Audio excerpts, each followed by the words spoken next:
Show me your hands. Officer Barry Gilbert's flashlight cut through the night, hit Dr. George Mann's face. George gripped the wheel.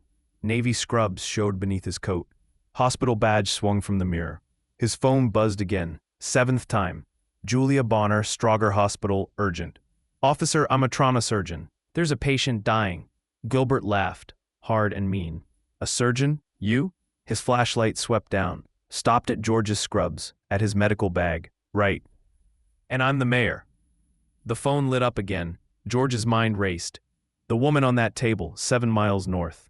Her heart tearing itself apart. Every second mattered. Gilbert taped his flashlight against the glass. Step out, now. What Gilbert didn't know, what he couldn't see, past his own prejudice. That dying woman was married to his boss. But 7 hours earlier, Dr. George Mann was just another surgeon, saving lives. And in 17 minutes, everything would change. George stepped out onto the frozen asphalt. February wind cut through his scrubs like a knife. They were on Ogden Avenue now, near the west side, 3 blocks from District 1. The city felt empty at this hour. Just him, Gilbert, and the strobing lights. What's your real job? Gilbert circled the Audi like a shark. Delivery driver? Uber? DoorDash?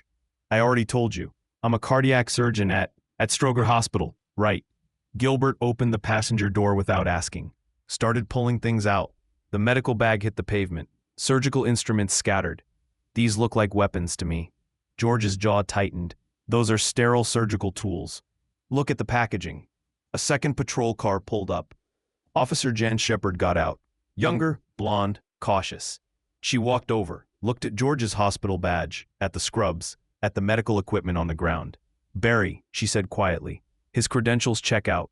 Hospital ID, medical license. Everything matches. I'll determine what checks out, Shepard. Gilbert didn't even look at her. George's phone rang again in his pocket. He reached for it. Gilbert's hand shot out, grabbed it first. Officer, please. That's my surgical team. Gilbert answered the call. Put it on speaker. Dr. Rachel Newman's voice came through, frantic and desperate. Dr. Mann, where are you? We're losing her. She's coded twice. We need you now. Gilbert smiled. Actually smiled. Sorry. Doc's a little busy right now. He'll call you back. He hung up, dropped the phone in his pocket. That's my property. You can't. I just did. Gilbert opened the trunk, started tossing things out. Spare tire, emergency kit, George's gym bag. Everything landed on the cold street. Jan Shepard stepped closer. Her hand hovered near her radio. Barry, this doesn't feel right. Maybe we should verify. Step back, Shepard. That's an order. She hesitated. George could see it in her eyes. She knew this was wrong, but she stepped back anyway. The dashboard clock read 11:58 p.m. 6 minutes gone. George did the math in his head. Coronary dissection mortality rate increased 12% for every 10 minutes without surgical intervention. At this rate, his patient had maybe a 40% chance of surviving, even if he left right now. Every second Gilbert spent proving a point. Someone's wife, someone's mother, someone's daughter died a little more. Gilbert pulled out the stethoscope, held it up like evidence. What's this really for? Listening to car engines before you steal them? George closed his eyes, breathed, opened them. Officer Gilbert, I am begging you. Write me every ticket you want. Arrest me after. But please, let me go save her life first. Begging now? Gilbert stepped close. Too close. Maybe you should have thought about that before you decided to speed through my city in a stolen car. It's not stolen. I showed you the registration. Fake documents are easy to get. Jan Shepard's voice was barely a whisper. Barry, his registration matches his license. His hospital called. This is real.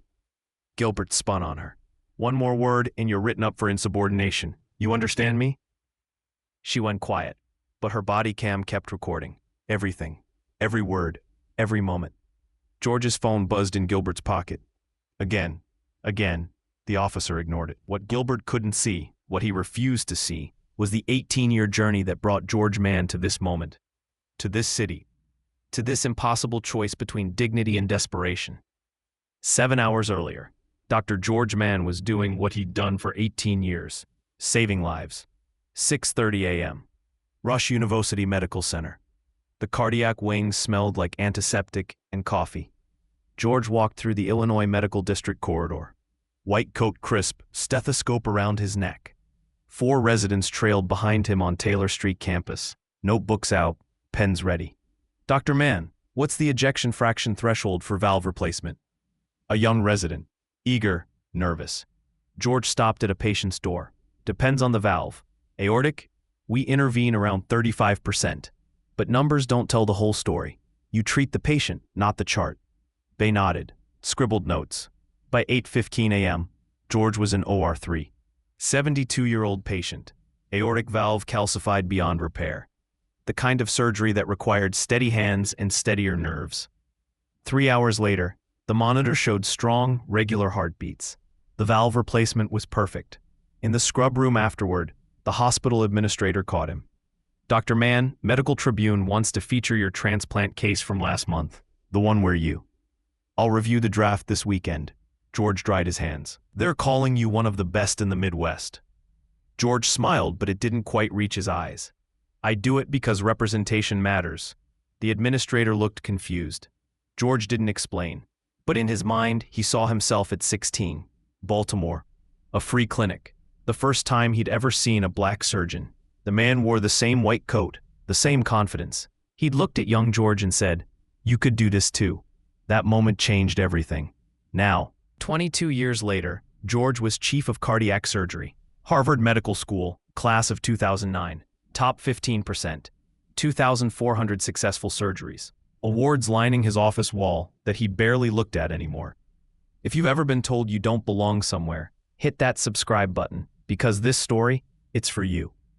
By 6:45 p.m., George was in the physician's locker room on Ashland Avenue, trading scrubs for jeans and a sweater. His phone buzzed. Text from Maribel. Don't forget, Cassie's play is Saturday. She's so excited you're coming. He smiled, typed back. Wouldn't miss it for the world. Maribel, his wife of 12 years. Architect. She designed their home in Hyde Park. A brick colonial with a red door. Their daughter Cassie was 10. Smart, curious, wanted to be a marine biologist. Their son Leonard Jr. was 7. Obsessed with dinosaurs and pizza. Normal, peaceful, a life built on hard work and sacrifice. George grabbed his keys, walked to his Audi in the physician's parking lot. Level 2, spot 34. Reserved. His medical bag sat in the trunk, always packed. Emergency medications, sterile gloves, surgical tools, just in case. He drove home through evening traffic, stopped at a red light on Roosevelt Road, thought about tomorrow's schedule. 3 consults, 1 high-risk surgery. Maybe he'd take the kids to the Museum of Science and Industry on Sunday. He had no idea that in 4 hours and 49 minutes, his entire world would turn upside down. If you've ever had a normal day turn into a nightmare, drop a comment. Share your story. You're not alone. At home, Maribel had dinner waiting. Roasted chicken, green beans. Cassie showed him her social studies project. Leonard Jr. asked if they could get a dog. George said maybe. Maribel gave him that look that meant probably not. They watched a movie, some animated thing about talking cars. Leonard loved it. Cassie rolled her eyes, but laughed anyway. By 10:30 p.m., both kids were asleep. George kissed their foreheads. Cassie's room smelled like lavender. Leonard smelled like boy and old socks. George got into bed at 11:15 p.m. Maribel curled against him. You on call tonight? Yeah, but it's been quiet. His phone sat on the nightstand. Ringer on, volume high. Next to the family photo, all 4 of them at Navy Pier last summer. Happy, together. He closed his eyes. At 11:34 p.m., the phone rang. He answered on the first ring. Dr. Mann. Dr. Rachel Newman's voice came through sharp and urgent. George, we have a critical situation. 54-year-old female, acute coronary dissection, massive cardiac event. She's coding. We need you now. George sat up, fully awake. Vitals, blood pressure 70/40, dropping. She won't survive transport to another facility. You're the only cardiac surgeon available tonight. George, hurry, we're losing her. He was already out of bed, grabbing clothes, jeans, sweater. His scrubs were still in his medical bag. Maribel sat up. Emergency? Yeah, coronary dissection, bad one. She kissed him. Be safe, always, always. If this story is hitting different, smash that like button. Tag someone who needs to hear this. 11:37 p.m. George started the Audi. The roads were empty. He could make it in 18 minutes. Maybe 15 if the lights cooperated. Interstate entrance, then Lakeshore Drive. The city lights reflected off Lake Michigan. Beautiful. Cold. Indifferent. His phone rang again. Dr. Newman. George, she's crashing. Manual compressions. Where are you? 12 minutes out. She doesn't have 12 minutes. He pressed the accelerator. 65, 70, 75. The speedometer climbed. The GPS showed 8 more miles. His mind was already in the OR. Coronary dissection. A tear in the artery wall. Life-threatening. Required immediate surgical repair. He'd done 43 of these procedures. Lost only 2 patients. He couldn't lose another. 81 miles per hour. Empty highway. No traffic. Just him and the mission. Save her. Get there. Save her. Then in his rearview mirror, red and blue lights appeared. His heart sank. But at 11:34 p.m., that peaceful evening shattered. One phone call. One emergency. One choice that would expose every crack in a broken system. But 18 years of excellence meant nothing on that cold street. Another set of headlights appeared. A third patrol car. Sergeant Ed McIntyre stepped out. Older, heavier, stripes on his sleeve. George felt a flicker of hope. Maybe a supervisor would listen. Maybe this nightmare would end. What have we got, Gilbert? Stolen vehicle, Sarge. Suspect claims to be a doctor. Gilbert said it like a joke. George spoke quickly. Sergeant McIntyre, I'm Dr. George Mann, Chief of Cardiac Surgery at Stroger Hospital. I have a patient with an acute coronary dissection. Her aortic wall is tearing apart. She has minutes, not hours. Every second I stand here, her survival rate drops. McIntyre looked at him. Really looked. Took in the scrubs, the badge, the desperation. Then he turned to Gilbert. Boy's got an attitude, Barrow. I see why you stopped him. Boy. The word landed like a fist. George's voice cracked. Sir, please, this woman is dying. Coronary dissections have a mortality rate that increases exponentially with time. At 12 minutes delayed intervention, we're looking at severe complications even if she survives. At 20 minutes, then she should have gotten sick during business hours, Gilbert said. McIntyre laughed. Actually laughed. George watched his medical documents scatter across the pavement near Federal Plaza. Gilbert's boots trampled his surgery schedule, his patient notes, his credentials. The wind caught a Harvard Medical School certificate. It tumbled down State Street like trash. If you've ever been dismissed, ever had your truth called a lie, ever watched authority choose pride over justice, hit that subscribe button, because stories like this need to be told. A car slowed near Jackson Boulevard. Black sedan. A man in a business suit got out, maybe 40, white, holding his phone up. Officer, this seems excessive. I'm recording this. Gilbert's head snapped toward him. This is official police business. Move along. I'm on a public street. I have every right to record. Delete that footage or you're next. Gilbert started walking toward him. The man didn't move. I'm an attorney. I know my rights. This is public record. Gilbert stopped, looked at the phone, looked at the man. The lawyer kept recording. His screen showed the timer. 4 minutes, 37 seconds, 38, 39. George's phone sat on the patrol car hood, buzzing endlessly. The screen lit up over and over. 34 missed calls now. Dr. Newman, Dr. Newman, Dr. Newman. Each call was another plea, another desperate attempt to save a life. The dashboard clock read 12:04 a.m., 12 minutes since the stop began. 12 minutes that woman didn't have. George did the math automatically. His mind couldn't stop. 12 minutes delayed. Oxygen deprivation to vital organs. Brain damage possible. Kidney failure likely. Even if she survives surgery, the complications from this delay would follow her forever. If this makes you angry, comment below. Tell me I'm not alone in thinking this is wrong. Share this story. Tag someone who needs to see it. McIntyre walked around the Audi again. Ran his hand along the paint. Nice car. Too nice. Where'd you really get the money, son? I'm a physician. I've been practicing for 18 years. I earned.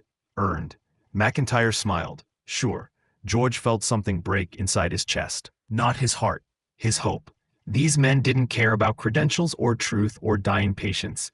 They cared about power, about putting him in his place. Please, George whispered. Just call the hospital. Extension 4247. Ask for Dr. Rachel Newman. She'll verify everything. We'll verify when we're ready, Gilbert said. But in a hospital 4.3 miles away, a heart was failing, and the woman attached to that heart was about to change everything. 4 miles north. At Northwestern Memorial Hospital, Dr. Rachel Newman slammed her fist on the nurse's station desk. Her phone went to voicemail again. She dialed once more. Nothing. Where is he? Her voice cracked. Where is Dr. Mann? Inside operating room 3, a woman lay dying. Julia Jarvis, 54 years old. Acute coronary dissection, the kind of heart injury that kills in minutes, not hours. Her aorta was tearing itself apart from the inside. A nurse pressed down on her chest. Hard, rhythmic compressions. 1, 2, 3. The heart monitor screamed. Flatline. The third time in 12 minutes. Charging to 200, another nurse called out. Clear. The woman's body jerked. The line spiked. Fell. Spiked again. Found a rhythm. Weak, but there. Dr. Newman stared at the monitor. She won't survive another code. We need George now. Back on Harrison Street, Gilbert stood over George Mann like a conqueror. The surgeon's medical equipment lay scattered across the pavement. Surgical gloves, sterile scalpels. A blood pressure cuff, all treated like evidence of a crime. Get on your knees, Gilbert said. George looked up at him. What? You heard me. On your knees. You want mercy? You want to go? Then beg properly. Jan Shepard stepped forward. Her voice was louder now, stronger. Barry, stop. This is wrong. Everything he said checks out. His license is clean. His credentials are real. We need to let him go. Gilbert turned on her. You're done after this, Shepard. I'm writing you up for insubordination. You'll be lucky if you're still employed tomorrow. Then write me up, but I'm not watching this anymore. George stayed standing. His knees didn't touch the ground. He wouldn't give Gilbert that. Not tonight, not ever. The clock on the patrol car dashboard read 12:09 a.m. 17 minutes since the first call. 17 minutes a woman spent dying. If you've ever felt powerless, if you've ever been judged for how you look instead of who you are, hit that subscribe button right now. Because this story gets worse before it gets better. And you need to see how it ends. Then, headlights appeared in the distance. Not a patrol car. Something else. An unmarked sedan with city government plates rolled slowly down Harrison Street. It pulled up behind Gilbert's car. The engine went quiet. A car door opened. Heavy boots hit the pavement. A man stepped into the flashing red and blue lights. Older, gray at the temples. Commander's insignia on his collar. Commander Leonard Jarvis, 28 years with Chicago PD, district supervisor. The man who oversaw every officer in this part of the city, including Barry Gilbert. He walked toward the scene with the calm confidence of someone who'd seen everything. Traffic stops, domestic disputes, gang shootings, nothing surprised him anymore. But tonight would be different. Tonight, Leonard Jarvis would learn that the woman dying at Northwestern Memorial, the woman Dr. Rachel Newman was desperately trying to save, the woman whose heart had stopped 3 times in the last 17 minutes, was his wife. Commander Leonard Jarvis stepped out of that sedan expecting a routine check on one of his officers. What he found instead would tear his world apart. Commander Jarvis walked past Gilbert without a word. His eyes swept the scene. The scattered medical documents, the surgical tools on the ground, George Mann standing there in navy scrubs, badge still hanging from his neck. Jarvis bent down, picked up a laminated card. His flashlight beam hit it. Harvard Medical School? He looked up at George. Chief of Cardiac Surgery? George nodded. Yes, sir, that's me. Jarvis turned to Gilbert. His voice dropped. Cold. Did you verify any of this? Gilbert straightened up. I was following protocol, Commander. Suspicious vehicle, excessive speed. What protocol? Jarvis stepped closer to him. What probable cause did you have to detain this man for 17 minutes?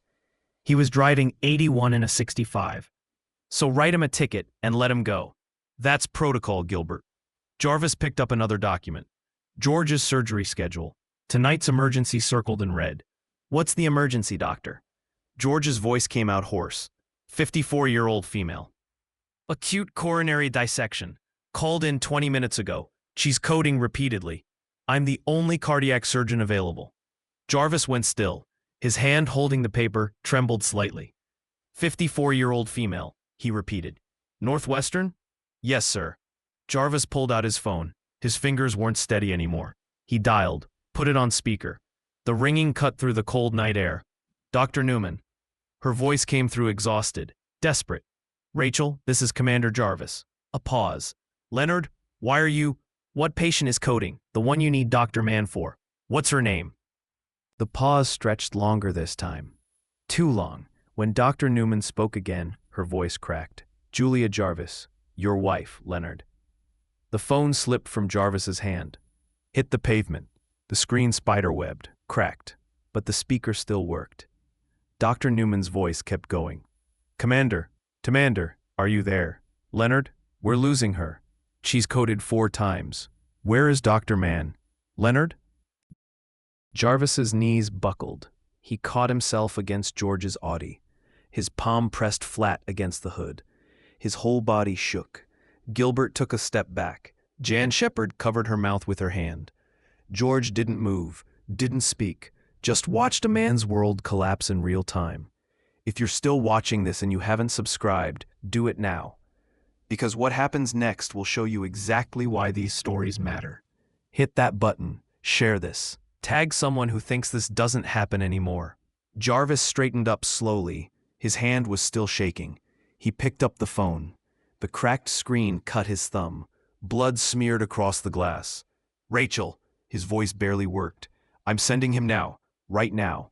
He ended the call, turned to George. His eyes were red, wet. Take my car. He pulled keys from his pocket, threw them to George. Black sedan, 20 feet behind you. Go. George caught the keys. Didn't move yet. Jarvis raised his voice. I said go, doctor, go. George ran to the sedan, started the engine. The dashboard clock read 12:13 a.m. 21 minutes since the first call. Behind him, Jarvis turned to Gilbert. His hand shot out. Badge, gun, now. Commander, I didn't know. You didn't want to know. Jarvis's voice cut like a blade. Badge and gun, right now, or I'll take them myself. Gilbert unclipped his badge, his service weapon, handed them over with shaking hands. Officer Shepherd, Jarvis called out. Jan stepped forward. Yes, sir. Your body cam has been recording this entire stop, correct? Yes, sir. Everything. Good. You'll give your statement tonight. Full detail. Everything you saw. Everything you heard. He looked at Gilbert. Everything that was ignored. George pulled onto the street. Jarvis grabbed his radio. All units. Black Audi, Illinois plates. Emergency medical escort. Lakeshore Drive northbound to Northwestern Memorial. Do not stop this vehicle. Repeat. Do not stop. Clear the route. This is Commander Jarvis, badge 827. The radio crackled with confirmations. Units responding. Route clearing. George hit the accelerator. The engine roared. 80, 90. The city blurred past. His phone rang. He answered through the car's Bluetooth. Dr. Mann. George, where are you? Rachel's voice. 3 minutes out. She just coded again. 5th time. Blood pressure is 40/20. We're barely keeping her alive. George's foot pressed harder. The speedometer climbed past 95. If this story makes you feel anything at all, drop a comment right now. Tell me what you're thinking. Share this video. Make sure people see what happened tonight. Behind him, on that cold street, Jarvis stood over Gilbert. The lawyer was still recording. Everything. Every word. Officer Barry Gilbert, you are hereby suspended without pay, pending full investigation. You will report to Internal Affairs at 0800 hours. Do you understand? Gilbert's voice came out small. Sir, I was just doing my job. Your job was to protect and serve, not to play judge and executioner, not to let your prejudice kill someone's wife. Jarvis stepped closer. His voice dropped to a whisper. That woman dying right now? That's my Julia. Married 32 years, mother of my 3 children, grandmother to my 2 grandkids. And she's dying because you needed to prove something to a black man in an Audi. Gilbert said nothing. Get out of my sight, Jarvis said. Time doesn't stop for grief. It doesn't pause for realization. And Julia Jarvis's heart wasn't going to wait for anyone, not even her husband. 3 hours and 12 minutes. That's how long George Mann fought death in operating room 3. His hands moved with the precision of 18 years' experience, repairing torn arterial walls, bypassing damaged vessels, restoring blood flow to a heart that had stopped 5 times. At 3:27 a.m., Julia Jarvis's heart beat on its own, strong, steady, alive. George pulled off his surgical mask, looked at the monitor. Dr. Newman squeezed his shoulder. No words needed. By 6 a.m., Chicago was waking up, and the city was about to wake up to something else. The lawyer's video uploaded at 5:43 a.m., 4 minutes and 52 seconds of footage. A black surgeon begging to save a life. 2 officers laughing. Medical documents trampled on cold pavement. Get on your knees if you want mercy. The video hit 500,000 views by 6:15. Then 2 million. Then 5 million. The numbers kept climbing. ABC7 led their morning broadcast with it. Surgeon detained while racing to save police commander's wife. Breaking overnight from Chicago. The anchor's face was grim. What you're about to see is disturbing. And it raises serious questions about racial profiling in our city. The hashtag started trending by 7 a.m. Justice for Dr. Mann. It spread like wildfire. Twitter, Instagram, Facebook, TikTok. Everyone was sharing it. Everyone was talking. If you're watching this and you're not sharing it, you're part of the problem. Hit that share button. Make sure everyone sees this. Comment below with your own experience. Your voice matters. The medical community erupted. Chicago Medical Society released a statement at 7:30 a.m. The detention of Dr. George Mann represents a profound failure of basic human decency. A physician racing to save a life was treated as a criminal. This is unacceptable. By 8 a.m., 847 physicians had signed an open letter. Cardiac surgeons, emergency doctors, residents, medical students, all demanding accountability. The American College of Surgeons issued a statement. We condemn in the strongest terms the treatment of Dr. Mann. This incident reflects systemic racism that endangers patients and dishonors the medical profession. Rush University Medical Center released their own statement. Dr. George Mann embodies excellence in medicine and humanity. What happened to him should never happen to anyone. Social media exploded with shared experiences. Black doctors, brown nurses, healthcare workers of color, all sharing their stories. The traffic stops, the assumptions, the disrespect. Thousands of stories, all ignored until now. Chicago Police Department was under fire. Calls flooding the switchboard, emails crashing servers. The mayor's office was in crisis mode. At 9:30 a.m., Commander Leonard Jarvis walked to the podium at Federal Plaza. He hadn't slept. His uniform was wrinkled. His eyes were red. His hands shook as he gripped the edges of the podium. Press cameras flashed. Microphones crowded the space. Reporters shouted questions all at once. Jarvis raised his hand. The plaza went quiet.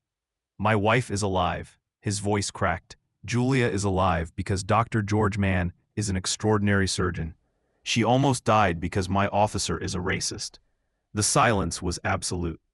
I'm not here to make excuses.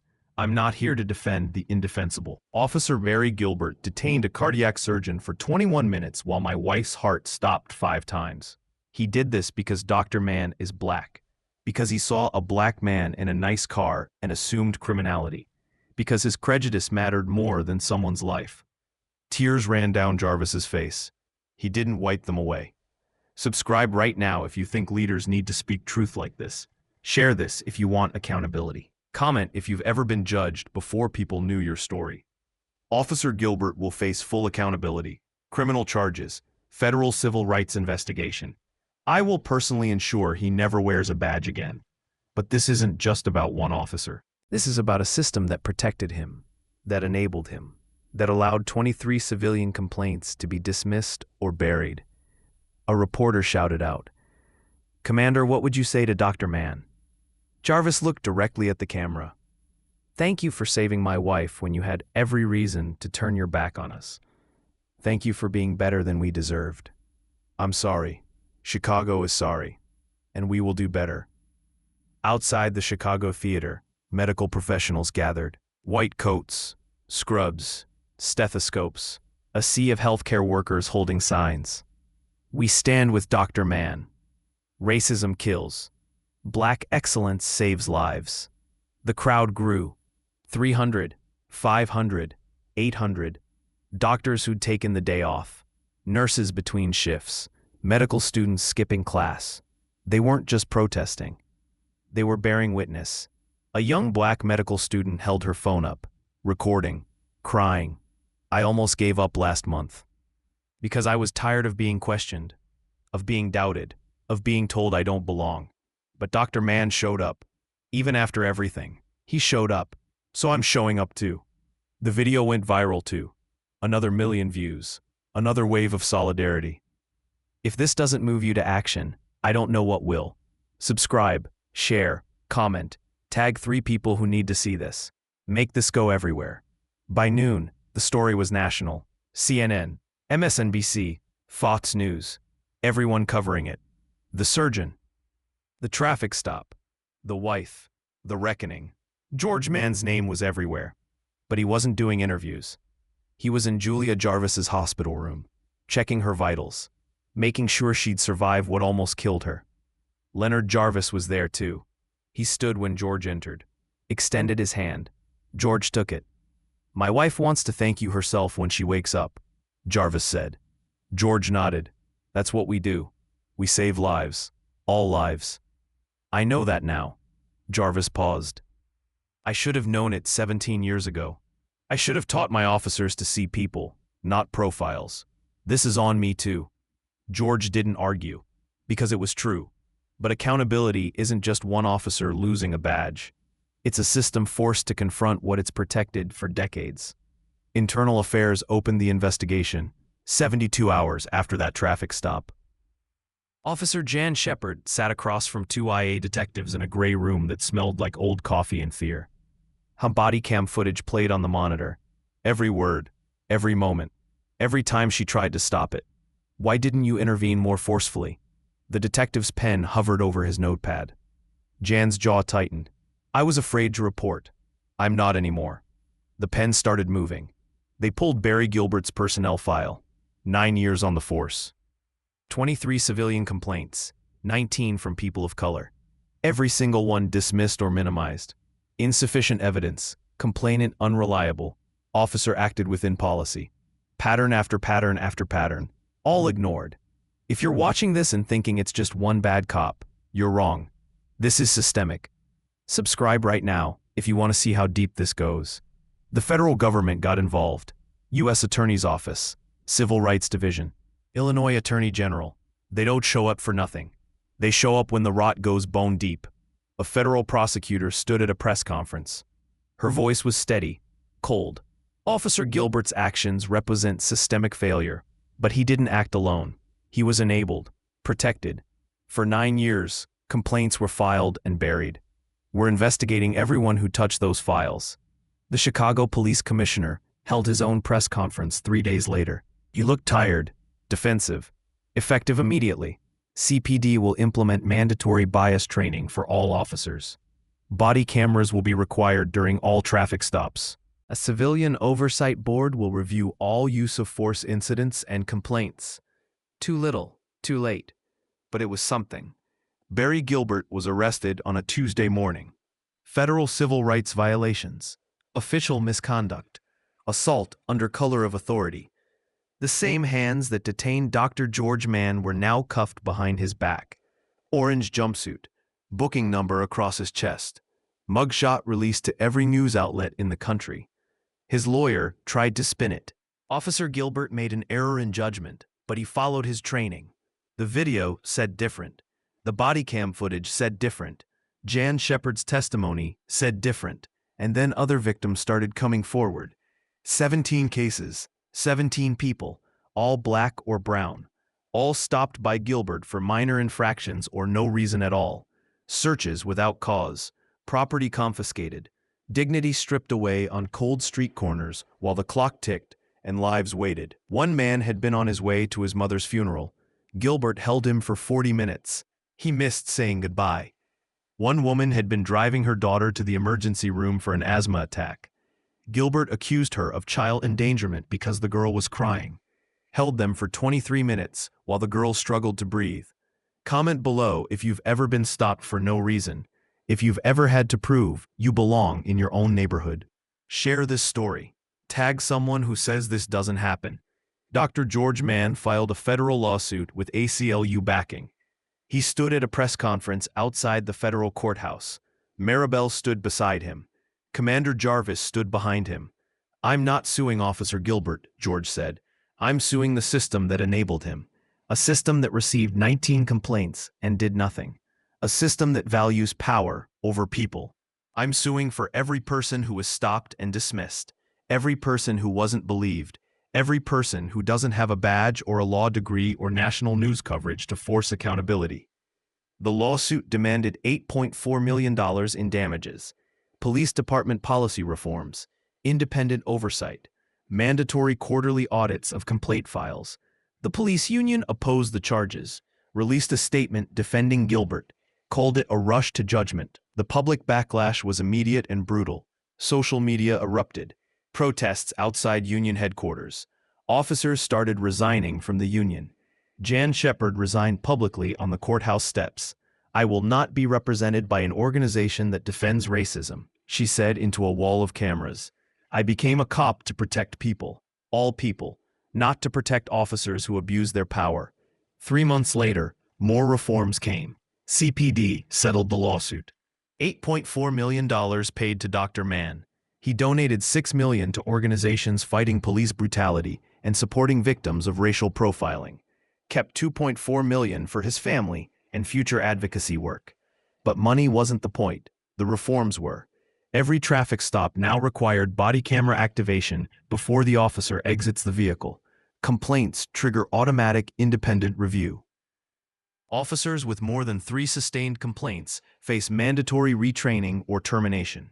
A civilian oversight board with subpoena power reviews all misconduct cases. Dr. George Mann didn't stop at the lawsuit. He became a voice. Rush University Medical Center gave him the Lifetime Achievement Award for excellence in medicine and social justice.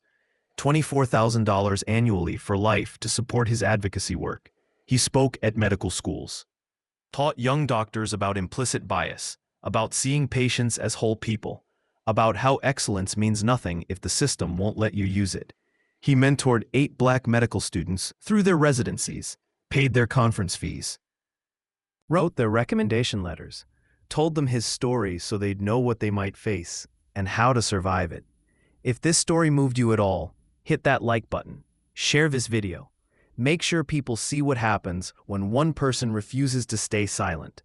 Barry Gilbert went to trial 6 months after his arrest.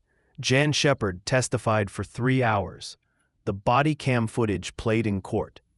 The jury deliberated for 90 minutes. Guilty on all counts. 22 months in federal prison. Permanent ban from law enforcement anywhere in the United States. His pension revoked. His career over. He lost everything. And somewhere in that loss, maybe he finally understood what he'd tried to take from George Mann that cold February night. Justice isn't loud. It doesn't always feel satisfying. But 3 months later, in a quiet courtroom, it arrived.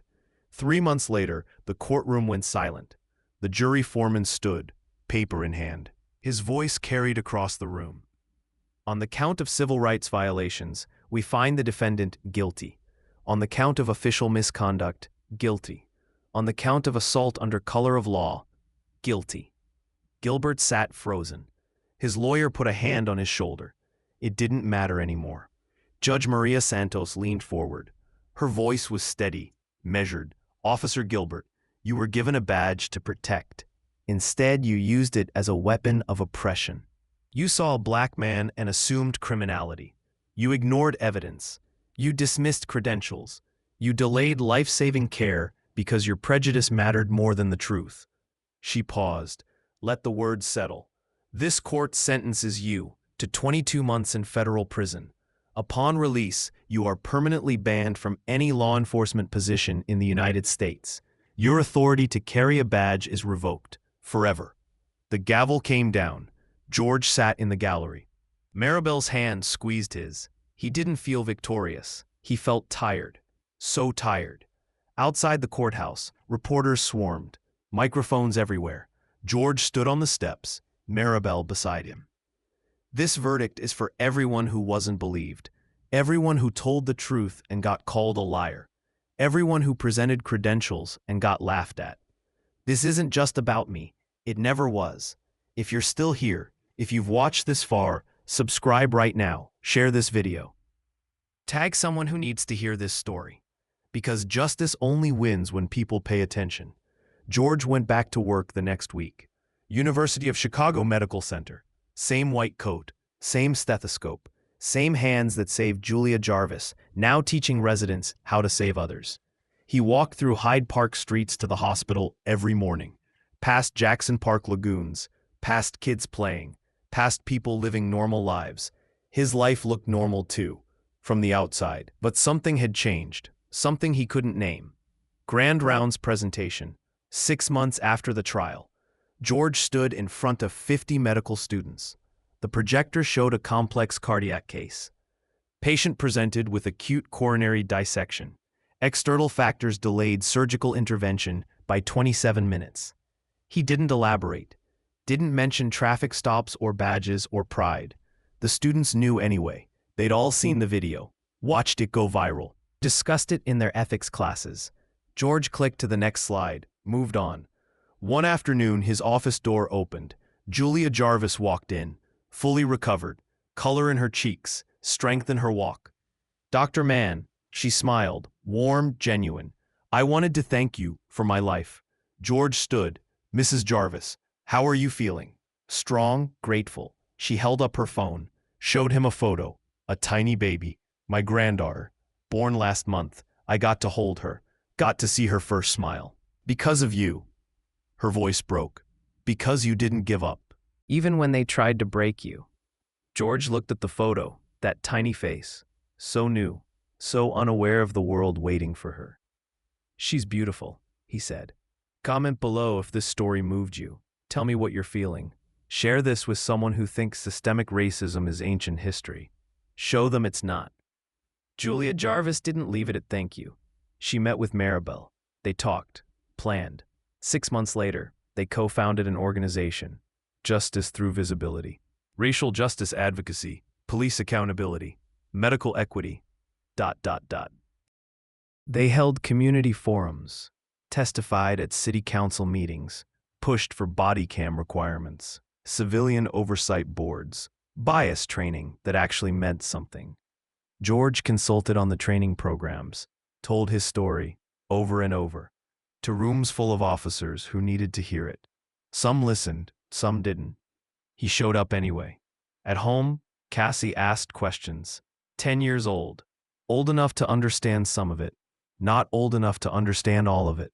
"Dad, why did that police officer stop you?" George sat on her bed, chose his words carefully. "Because sometimes people make assumptions based on how someone looks, and sometimes those assumptions are wrong. But you're a doctor. You save people. I know, sweetie. So why didn't he believe you?"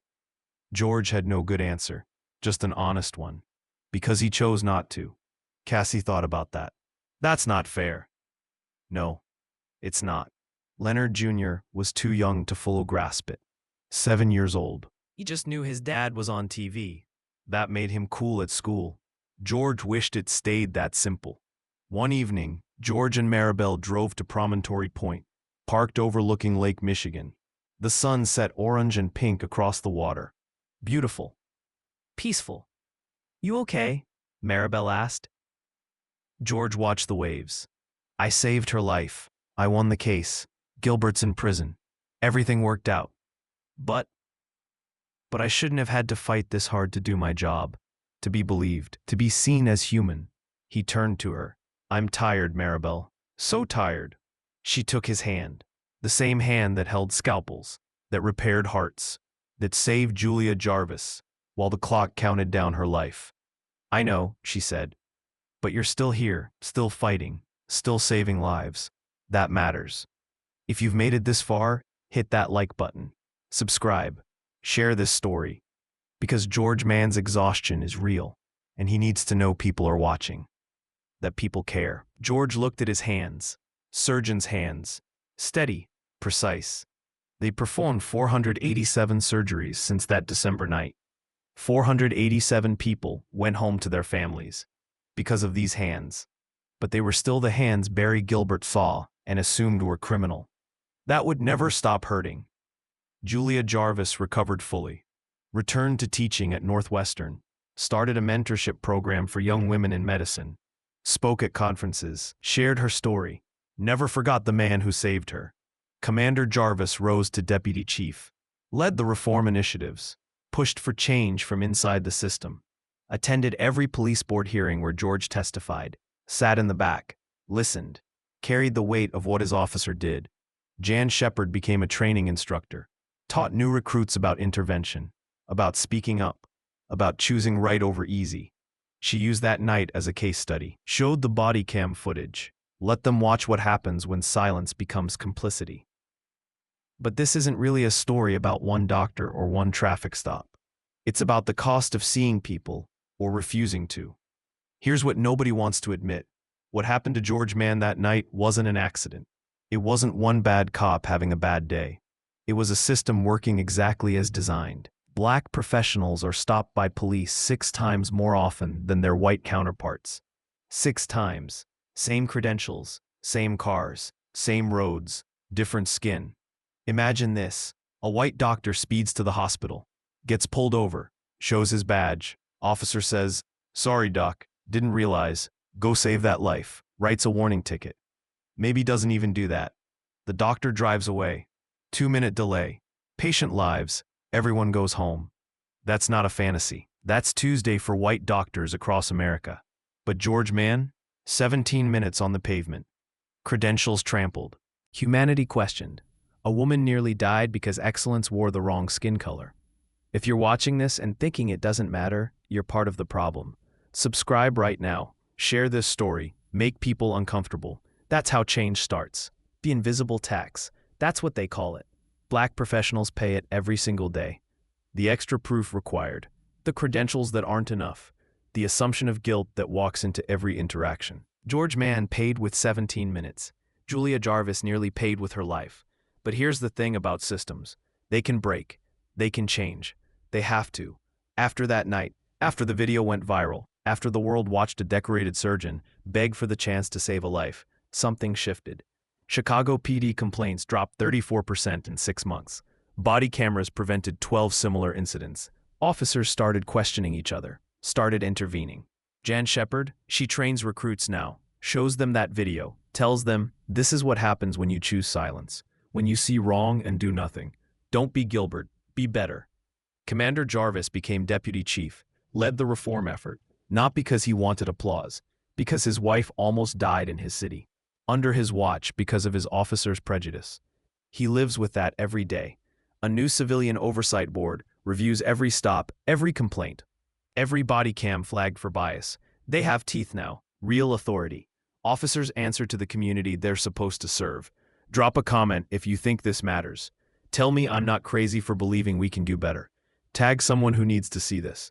Make this video go where it needs to go. George's kids are growing up in a slightly better world. Not perfect, not equal, but better. Cassie asked him last month why that officer stopped him. George told her the truth. Because he saw my skin before he saw my badge. But he learned. The system learned. And we keep teaching. Change is possible. It's happening. Slowly. Too slowly. But it's real. Every traffic stop is a choice. Every interaction is a test. See the person, not the assumption, not the stereotype, the actual human being in front of you. What would have happened if Gilbert had seen George? Really seen him? The scrubs, the badge, the desperation. What if he'd chosen differently? Julia Jarvis would have gotten to the OR 4 minutes faster. George Mann would have driven home at 1 a.m. instead of 3. Gilbert would still have his badge. Everyone would have won. But he didn't, and the cost was nearly irreversible. The choice is ours, every day, every interaction, every time we decide whether to see people or judge them, whether to help or hinder, whether to be part of the problem or part of the solution. If you made it this far and haven't subscribed, do it now, because these stories don't tell themselves. They need us. They need you. Share this video. Comment below with your own experience. Tag 3 people who need this message. The quiet principle is simple. Dignity doesn't demand attention. Justice doesn't need applause. Excellence speaks for itself. But systems need witnesses. They need accountability. They need people willing to say, not on my watch, not in my city, not anymore, years from now. When someone tells this story, they'll remember the traffic stop, the viral video, the courtroom. But George Mann hopes they remember something else. 9 months later, George Mann stood on Navy Pier with his family. The Centennial Wheel turned slowly behind them. Lake Michigan stretched out cold and endless. Cassie held his hand. Leonard Jr. ran ahead, chasing pigeons. Maribel walked beside him, her arm linked through his. They'd done this walk 100 times. But today felt different, quieter, more grateful. Cassie looked up at him. 10 years old, too smart for her own good sometimes. Dad, were you scared that night? George stopped walking, looked down at his daughter. He could have lied, could have said no, could have protected her from the truth a little longer. Terrified, he said instead. But I was more scared of giving up, more scared of what it would mean if I let them make me small.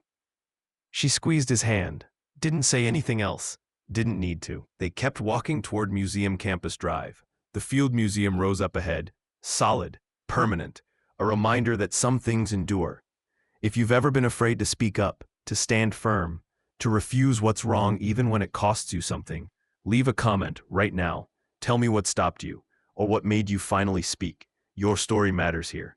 George's pager went off. He pulled it from his pocket, glanced at the screen. Emergency, cardiac, Northwestern Memorial. He smiled, kissed Maribel. I have to go. I know. She touched his face. Go save another one. He jogged back toward the parking lot. 42 surgeries since that December night. No, 43 now. Julia Jarvis was alive, fully recovered, teaching community health forums at the Detained Museum, talking about heart health, about second chances, about the surgeon who refused to give up, even when the system tried to break him. Commander Jarvis implemented reforms across the entire district, mandatory bias training, civilian oversight boards, body cam footage reviewed weekly, complaint systems overhauled, 3 officers fired in the first 6 months for racial profiling, 17 cases reopened and investigated. Jan Shepard stood in front of a classroom of new recruits at the police training academy. Her voice was steady, clear. When you see wrong, you speak. I don't care if it's your partner, your supervisor, your friend. You speak, because staying silent makes you complicit, and complicit means guilty. The recruits wrote that down, every word. Barry Gilbert sat in a federal prison in Terre Haute, 22 months, every day learning what powerlessness feels like, what it means to be stripped of authority, to be just another number, just another inmate. No badge, no gun, no control. Some people never learn, but the system learned. That's what counts. If this story made you feel something, anything at all, hit that subscribe button. Because stories like this don't go viral by accident. They spread because people like you refuse to stay silent. Share this. Tag someone who needs to see it. Make sure the algorithm knows we're watching. Systems don't collapse overnight. They crack slowly. One exposed lie, one viral video, one officer held accountable, one commander who chose his wife's life over his officer's pride. The cost was too high. Julia Jarvis almost died. George Mann almost lost faith in the country he'd spent 18 years serving. A 21-minute traffic stop nearly ended a life. But the lesson remains. Excellence transcends prejudice. Dignity defeats hatred. Truth survives lies. Not always immediately, not always loudly, but eventually, always eventually. George drove to Northwestern Memorial, scrubbed in, saved another life. A 67-year-old man, aortic aneurysm, 3 hours of surgery. The man's wife cried when George told her the surgery was successful, hugged him, called him an angel. He wasn't an angel, just a surgeon, just a man who refused to quit. Since December 2023, Dr. George Mann has performed 487 additional surgeries, 487 lives saved, 487 families who still have their person. Now I need to ask you something. What hit you hardest in this story? Was it Gilbert demanding George get on his knees?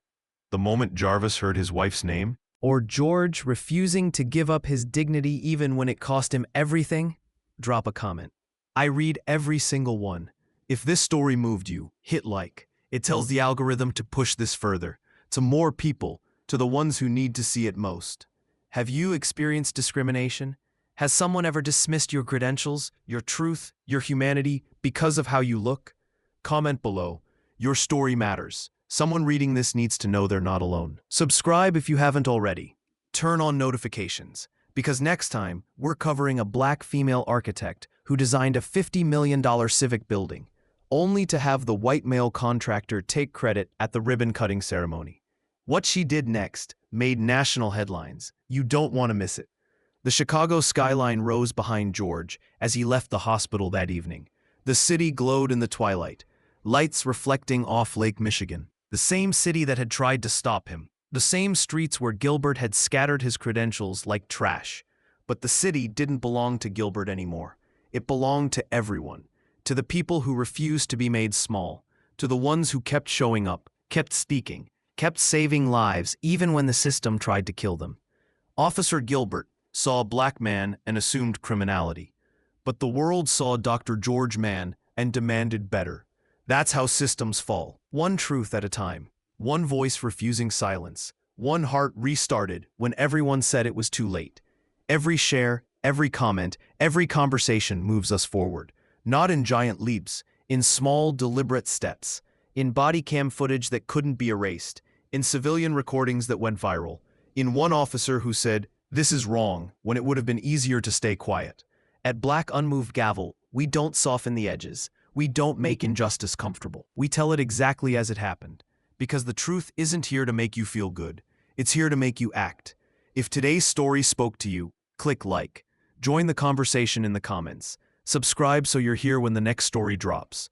Systems only change when we refuse to look away. George Mann refused to give up his dignity. Jan Shepard refused to stay silent. Commander Jarvis refused to protect a broken system over his dying wife. And everything changed. What will you choose?